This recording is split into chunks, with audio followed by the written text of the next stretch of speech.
Taylor Swift once claimed to be a Christian. I am Christian. But she now has revealed who she really is and who she serves. We are sealed and me.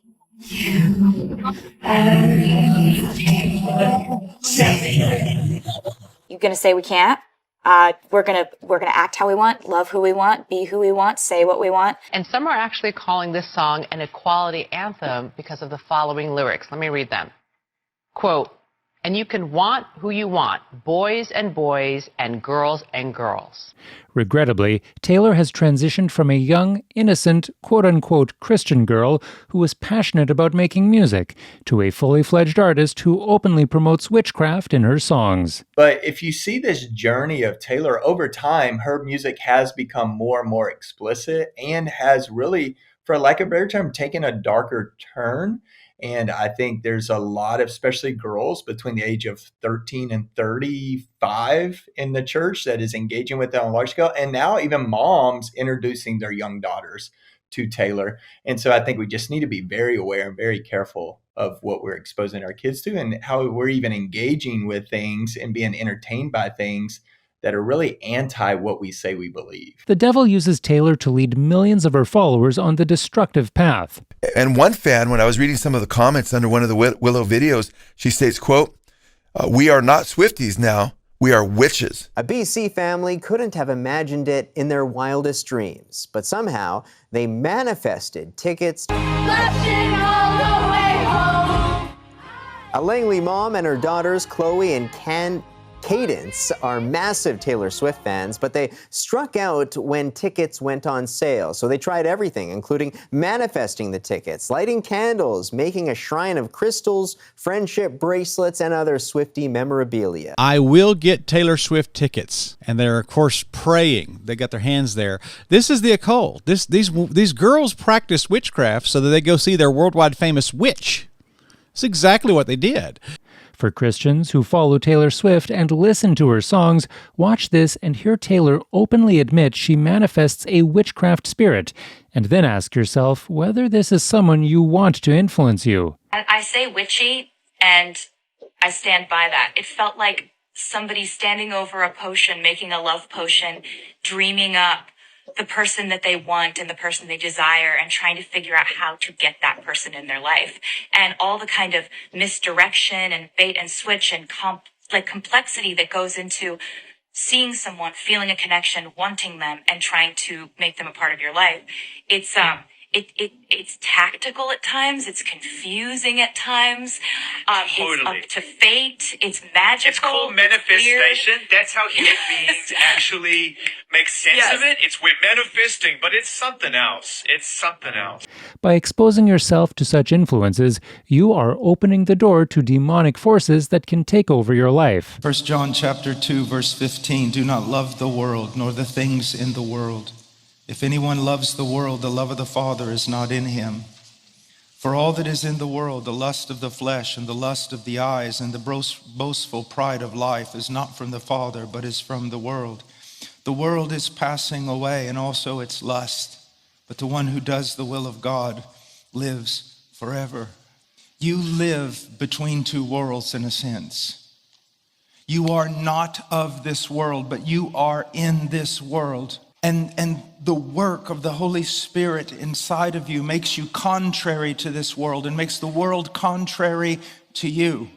For instance, in many of her songs, Taylor glorifies a promiscuous lifestyle, which the Bible clearly warns against. So she writes in the song, "I touched you for only a fortnight.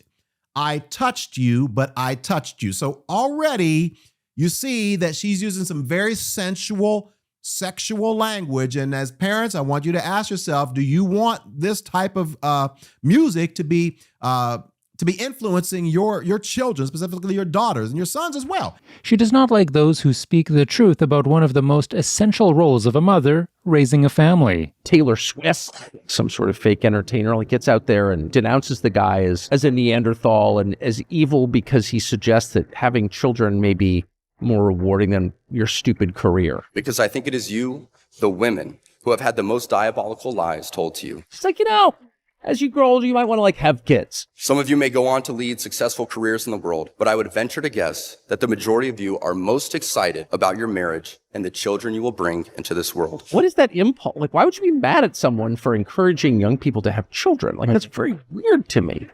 Believe it or not, Hollywood is one of the most influential media the devil uses to captivate and enslave people, particularly young people, including Christian ones. Hollywood is using Taylor Swift to lure people into the occult, but sadly, many Christians are unaware of it, which explains why they allow their children to listen to her music.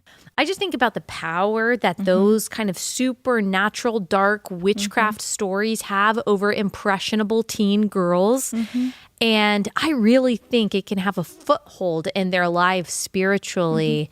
And who knows, could lead them down a path like toward mediums and things like that. But it certainly is inhibiting a close relationship with Christ, don't you think? Absolutely, 100%. And I'm thinking while you're talking also of the music industry. Yes. I know that would be another long conversation. Swift, Taylor. What do you think about that? I'm happy to actually speak about it. I'm very passionate on this topic. And of course, we're seeing it not only with Taylor Swift, Beyonce, Madonna is such a repeat offender, Lady Gaga, but Taylor Swift presents as this Christian-looking, innocent girl years ago. And then you see the darkness boldly, blatantly, when people are already Swifties. They're already hooked. This is, what's the word I want to use? This is, Allie, I'm thinking of how this is mapped out. This is planned out. This is not a surprise. Strategic. This is strategic, I believe, on behalf of the enemy, to rope people in. And then it's like, now I'm going to hit you with my agendas because you're already a cult follower, C-U-L-T. And her music boldly promotes new age ideologies and concepts. Karma, the invisible string theory. When you look at this image, you can see she's demon-possessed, and this is not the first time Hollywood celebrities confessed to getting possessed before performing their songs. Stage and perform. Does Sasha Fierce, when does she show up? Usually when I hear the crowd, like the moment right before when you're nervous and that other thing kind of takes over for you, then Sasha Fierce appears, and my posture and the way I speak and everything is different. It was way better than I expected, and Sasha was in full effect. Sasha is my alter ego. And when people see me, sometimes I think that when they meet me and they speak with me, they're expecting Sasha. I'm really kind of shy, and not really shy, but more reserved, and nothing like Sasha. She's fearless. You know, she can do things that I cannot do when I'm in rehearsal.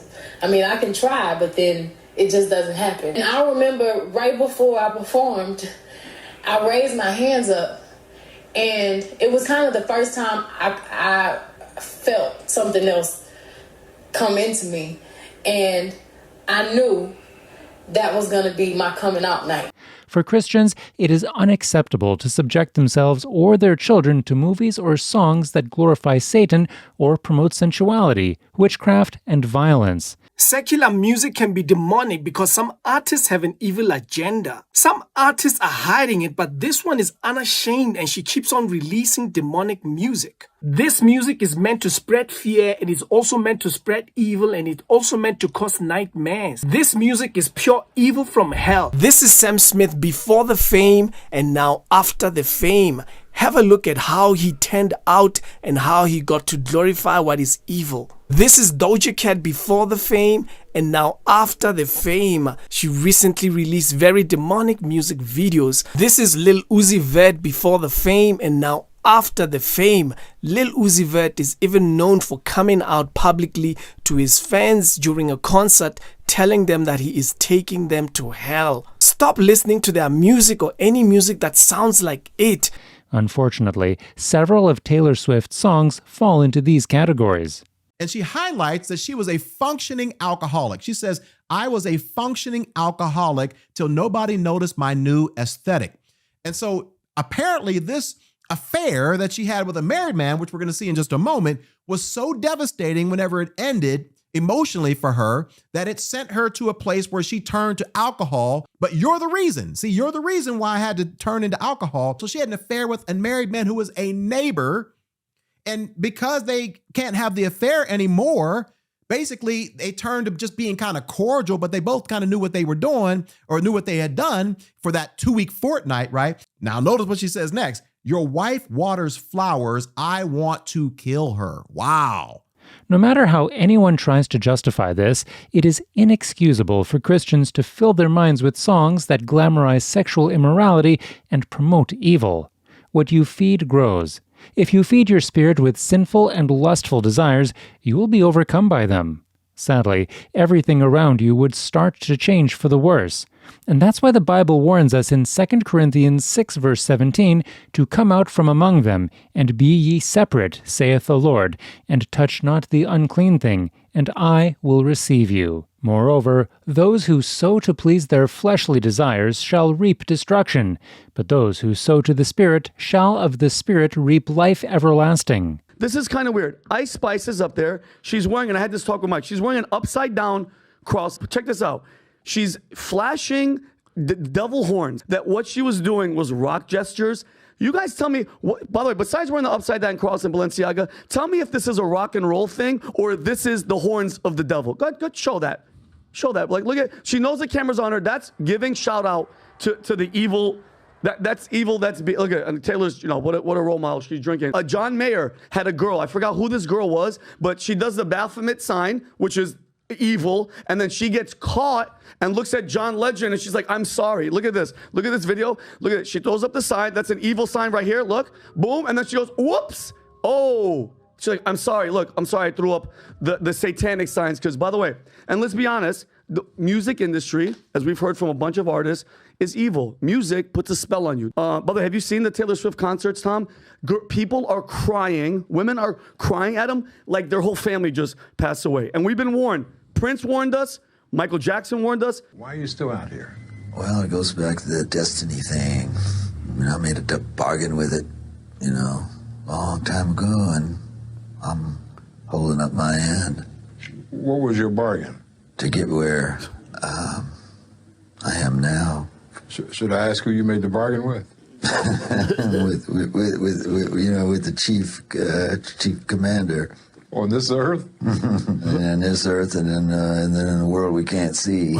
How Christians, whom Christ died for and await his glorious return, would support and celebrate ungodly men and women who openly mock God and his word is beyond disconcerting.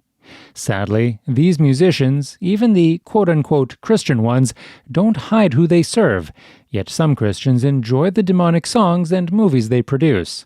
Most of our Christianity comes from songwriters and not the Bible. Most of what we believe to be true is dictated to us by our culture and not by the Bible. The Bible never teaches that a person can be a genuine Christian and live in continuous carnality and wickedness and sin all the days of their life. These celebrities have sold their souls to the devil. They have chosen fame, wealth, and worldly success over their spiritual well-being and relationship with Jesus Christ. They are doing Satan's bidding, which is to kill, steal, and destroy, according to John 10, verse 10. We urge everyone who follows Swift to reconsider their ways. Instead of following her, consider listening to Christian music or watching family-friendly movies that promote biblical truth and family values. These forms of entertainment can uplift your spirit and strengthen your relationship with Jesus Christ. Do not risk becoming an enemy of God because of your friendship with the world. Do you not know that friendship with the world is enmity with God? Whoever therefore wants to be a friend of the world makes himself an enemy of God. James 4, verse 4. Please help us spread biblical truth. Subscribe, like, and share. God bless you.